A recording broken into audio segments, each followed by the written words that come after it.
Fundamental unit of life. Cell को हम लोग क्या बोलते हैं? फंडामेंटल यूनिट ऑफ लाइफ कहते हैं, basic structural unit of life कहते हैं। ऐसे हम अपने चारों तरफ देखते हैं तो हम लोग को क्या दिखता है? लिविंग थिंग्स दिखते हैं, नॉन लिविंग थिंग्स दिखते हैं, है ना? तो बताओ ऐसा नॉन लिविंग थिंग्स के पास ऐसा क्या नहीं होता कि वो लिविंग नहीं है? सेल। क्योंकि सेल को हम लोग क्या बोलते हैं? Basic functional unit of life बोलते हैं। सारी लिविंग ऑर्गेनिज्म के पास क्या होते हैं? सेल होते हैं, और वो नॉन लिविंग थिंग्स के पास नहीं होते, तभी उनको हम लोग क्या बोलते हैं कि वो लिविंग नहीं है। Cell is the fundamental unit of life. Cell को हम लोग बोलते हैं कि ये फंडामेंटल यूनिट ऑफ लाइफ है।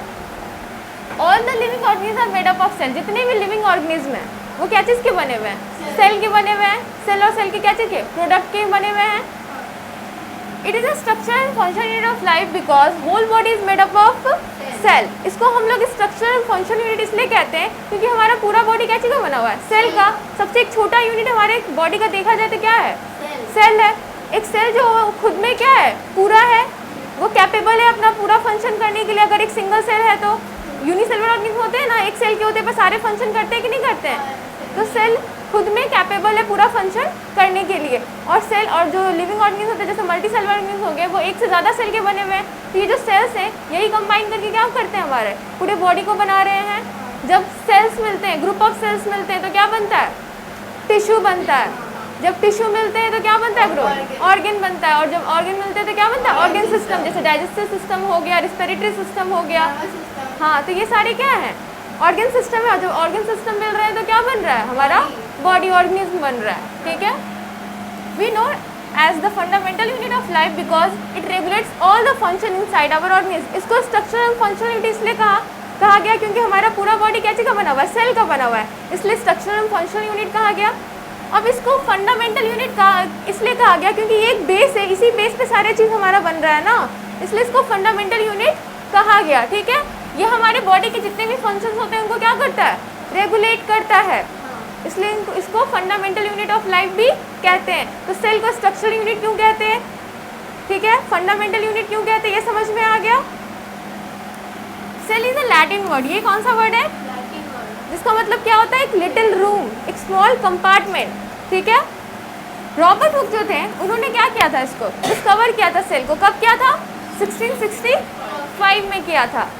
एक ओक ट्री था, ओक ट्री का जो बार्क होता है ना, छाल, उसके छाल से ना एक कॉर्ड का स्लाइस निकाला गया, डेड सेल होता है, उसको निकाला गया। और उसके बाद इन्होंने क्या किया था? उसको माइक्रोस्कोप पे देखा तो उनको क्या दिखा? ये डेड सेल्स देखे। किस टाइप में थे? हनीकॉम्ब स्ट्रक्चर के शेप में थे, छोटे छोटे। अब यूनिसेलुलर और मल्टीसेलुलर ऑर्गेनिज्म क्या होते हैं? यूनिसेलुलर ऑर्गेनिज्म जो होते हैं वो क्या चीज़ के बने हुए होते हैं? सिंगल सेल के बने हुए होते हैं।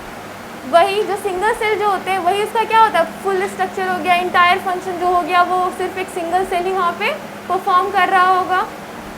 जैसे कि अमीबा हो गया, पैरामेशियम हो गया, यूग्लिना हो गया, ये सब के पास क्या होता है? एक ही सेल होता है, made up of only one cell. इसलिए इन्हें हमको क्या बोलते हैं? हम यूनिसेलुलर ऑर्गेनिज्म बोलते हैं। ये कैपेबल होते हैं अपने सारे फंक्शन को करने के लिए, क्योंकि सेल अपने में एक पूरा क्या है?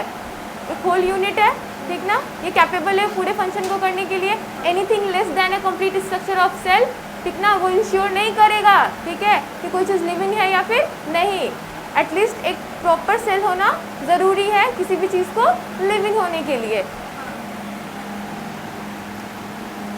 अब है multi cellular organism composed of many cells. Multi cellular organism होते हैं वो क्या चीज़ के बने होते हैं? एक से ज़्यादा सेल्स के बने हुए होते हैं। ठीक ना। जैसे और उनमें क्या होता है? डिवीजन ऑफ लेबर होता है। काम क्या होता है? बढ़ जाता है, स्पेशलाइज हो जाते हैं। जैसे कि बहुत सारे सेल्स होते हैं वो मिलके क्या बना है? टिश्यू बना है। वो टिश्यू मिला के ऑर्गन बना है। वो ऑर्गन का एक स्पेसिफाइड फंक्शन हो गया, उस टिश्यू का स्पेसिफिक फंक्शन हो गया। इस तरह से वो क्या किए? काम को बांट लिए ना, डिवीजन ऑफ लेबर कर लिए कि तुम ये काम करोगे, तुम वो काम करोगे। और उस तरह से तुम्हारा बॉडी क्या कर रहा है? चल रहा है। मल्टी सेलुलर ऑर्गेनिज्म में वही, यूनिसेलुलर में बस एक ही सेल था और वो वही सेल अपना सारा काम कर रहा था। तो मल्टी सेलुलर में तुमको क्या देखने को मिला? डिवीजन ऑफ लेबर, काम को बांट दिया गया। Plants, animal and human beings, ये सब क्या चीज़ के एग्जाम्पल है? मल्टी सेलुलर ऑर्गेनिज्म में। क्या ये एक सेल के बने हुए हैं? एक से ज़्यादा सेल्स के बने हुए हैं ना। नोट करो तो अभी जितना पढ़े हो, इसको नोट कर लो। Unicellular versus multicellular. अब यूनिसेलुलर और मल्टीसेलुलर में डिफरेंस क्या होता है? तो यूनिसेलुलर होते हैं वो क्या चीज़ के बने हुए होते हैं? सिंगल सेल के। वही मल्टीसेलुलर क्या बने होते हैं? ठीक ना, ढेर सारे सेल्स के बने हुए होते हैं। सिंगल सेल जो होता है वो कैपेबल होता है सारे फंक्शंस को करने के लिए, जैसे रिस्पायरेशन हो गया, एक्सक्रीशन हो गया, रिप्रोडक्शन हो गया, ये सारा क्या हो रहा है सिंगल सेल से। जैसे अमीबा में ही हो गया, तो अमीबा को अगर डिवाइड करना होगा, तो अगर न्यू फॉर्म करना है, न्यू सेल्स फॉर्म करना है, तो कैसे डिवाइड करेगा? बाइंडरी फिजन से डिवाइड करेगा ना, न्यू सेल्स का फॉर्मेशन करेगा, रिप्रोडक्शन हो गया उसका, एक्सक्रीशन भी उसी से करता है वो, फूड बैक्टीरियल से वो क्या करता है? इंगल्फ करता है फूड मटेरियल्स को। तो सब कुछ क्या हो रहा है? एक सिंगल सेल में हो रहा है ना। तो सिंगल सेल कैपेबल है सारी चीज़ को करने के लिए, सारे बॉडी के जितने भी फंक्शंस हो गए, लाइफ प्रोसेस हो गए, उसको करने के लिए। वही जो क्या कहते हैं मल्टी सेलुलर ऑर्गेनिज्म में, उसमें सेल्स के क्या होते हैं? जो सिमिलर फंक्शन हो गए, सिमिलर अगर स्ट्रक्चर है, तो वो सब मिलके क्या करते हैं? एक काम को करेंगे, ठीक ना, टिश्यू फॉर्म करेंगे, ऑर्गन फॉर्म करेंगे, सबका क्या होगा? स्पेसिफाइड वर्क होगा। इस तरह से क्या हो गया? डिवीजन ऑफ लेबर हो गया। Can not divide into cells, they are called acellular organism. वैसे सेल्स जो कि डिवाइड नहीं करते हैं, ठीक ना, वैसे ऑर्गेनिज्म जिनके सेल्स डिवाइड नहीं करते, वैसे ऑर्गेनिज्म को क्या बोलते हैं? एसेलुलर ऑर्गेनिज्म कहते हैं। टिश्यू जो हो गया वो क्या फॉर्म करता है? ऑर्गन, और ऑर्गन जो है वो क्या फॉर्म करेगा? ऑर्गन सिस्टम, और ऑर्गन सिस्टम कैसे फॉर्म करके क्या करेगा? स्पेसिफिक फंक्शन करेगा। प्लांट, एनिमल्स एंड फंगी, ये सारे क्या है? मल्टी सेलुलर ऑर्गेनिज्म के एग्जाम्पल है। वही अमीबा, पैरामीशियम क्या चीज़ के एग्जाम्पल है? क्या? हाँ, मल्टी सेलुलर ऑर्गेनिज्म के जो क्या होते हैं, अलग अलग क्या होते हैं? शेप्स के होते हैं। जैसे कि WBC क्या होता है? एमीबॉइड शेप का होता है। RBC क्या होता है? बाइकॉन्वेक्स शेप्स होता है उसको। हाँ, स्फेरिकल शेप का होता है, ओवल शेप का होता है RBC, ठीक ना। WBC कैसा होता है? एमीबॉइड होता है, उसका कोई शेप नहीं होता। अमीबा का कैसे कोई शेप नहीं होता ना, होता है ना स्टेप से। तो वैसे ही WBC का भी ना कोई शेप नहीं होता, इसलिए उसको कौन सा शेप कहते हैं? एमीबॉइड कहते हैं। ताकि वो जर्म्स को वो कैप्चर कर पाए। हाँ, कहीं से भी वो निकल पाता है, इसलिए उसका शेप चेंज होते रहता है, ठीक है। और भी बॉडी के अंदर सेल्स है, नर्व सेल्स क्या होते हैं?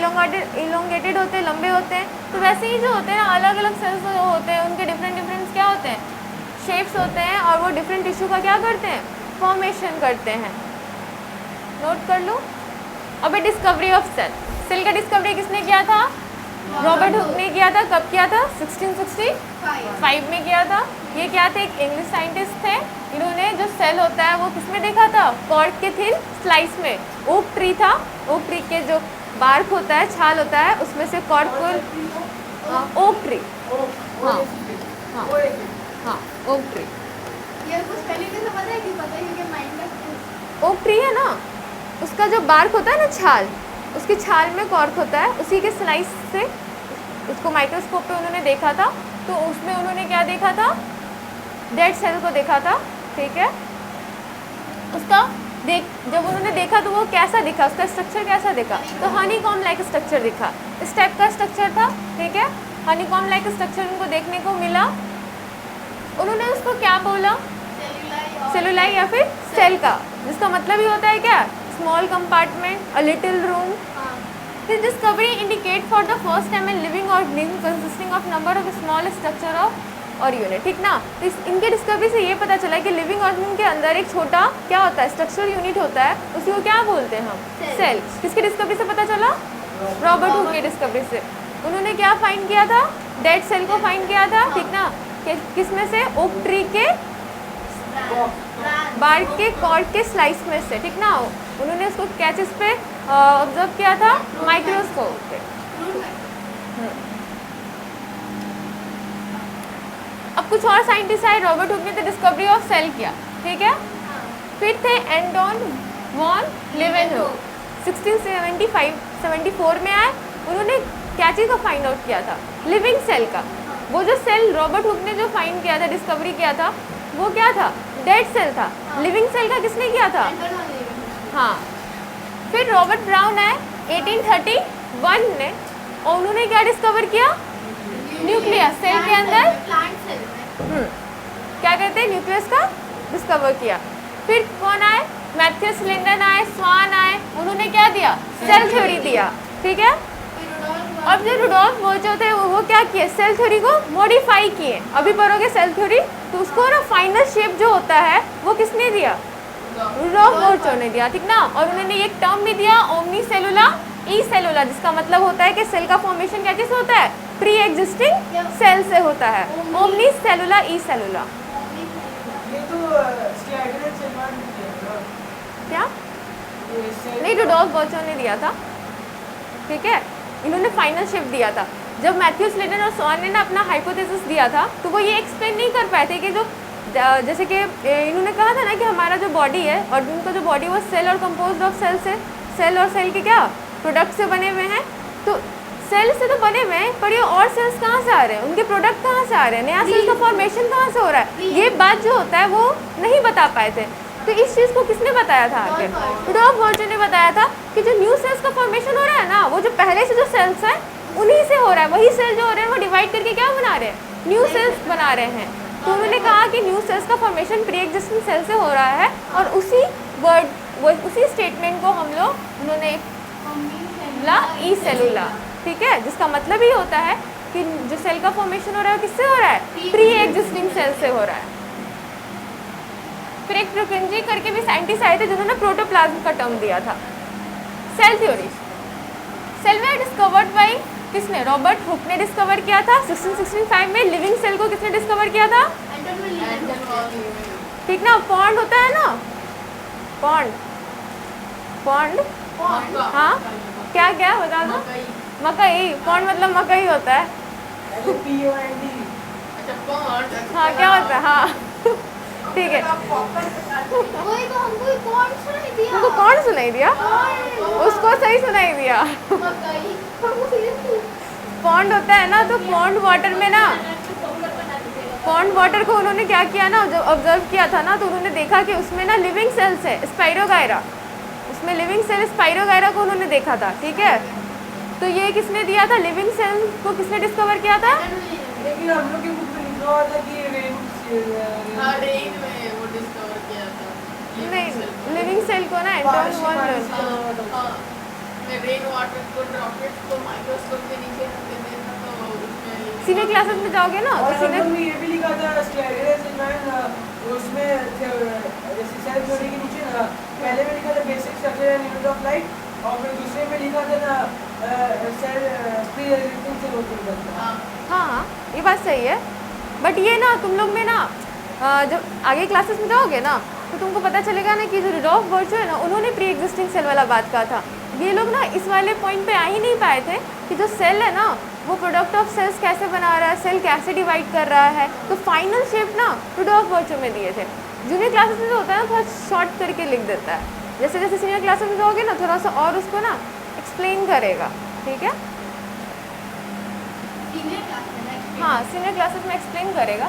11th में जाओगे तो उसको अलग करके तुमको लिखेगा दोनों चीज़ को, कि पहले स्वान और स्लेडन आए थे, उन्होंने बस इतना ही कहा था। उसके बाद ये आए थे जो इन्होंने एक्चुअली में बताया था कि कहाँ से सेल का फुल मिला। हाँ याद कर लो, फुल नेम ज़्यादा बेटर है, बट इतना भी लिखोगे तो भी चल जाएगा, ठीक है। तो फिर सेल का डिस्कवरी तो रॉबर्ट हुक ने किया, डेथ सेल का, लिविंग सेल का किसने किया, ठीक है। फिर ये मैथ्यू स्लेडन और थियोडोर स्वान ने क्या दिया था, थ्योरी सेल थ्योरी दिया था, और इसको मॉडिफाई किसने किया था, रॉब वर्चो ने किया था, ठीक है। 1838 और 1839 में Schleiden and Schwann propose the cell theory. अब सेल थ्योरी में उन्होंने कहा क्या था कि जितने भी ऑर्गेनिज्म में क्या के बने हुए हैं, सेल के बने हुए हैं। सेल जो है वो स्मॉलेस्ट लिविंग थिंग है हमारे बॉडी के अंदर, सबसे छोटा यूनिट है। सेल जो होता है वो अराइज करता है किससे, प्री एग्जिस्टिंग सेल से। और ये बात किसने कहा था, ये रुडोल्फ वर्चो ठीक ना।